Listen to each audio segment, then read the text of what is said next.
જાનન હાર અજાન ભયો હોય તો તકલીફ પડે બાપ, પણ જેને ખબર નથી ને બોલાઈ ગયું હોય. અને હું તો ઘણીવાર જાહેરમાં કહું છું કે નવઘરને ભાલે આ વરુડી ચારણ જગદંબા ન બેઠા હોત તો આપણે જાહલબેનને ન બચાવી શક્યા હોત. એ કરતાંય આહિર સમાજોના જે બલિદાન પદ્મશ્રી ભીખુદાનભાઈથી લઈને આજના રાજભા સુધી, અથવા તો દરેક કલાકારો, જે દરેક ચારણો કાગબાપુથી લઈને જેણે ઇતિહાસો માટે પોતાના અત્યાર સુધી બોલી બોલીને એમ કહેવાય ને કે આંતરડા તોડ્યા છે.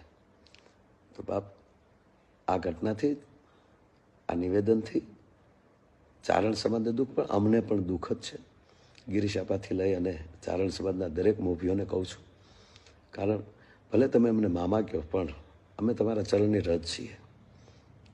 તો બીજું તો વધારે શું કહું, પણ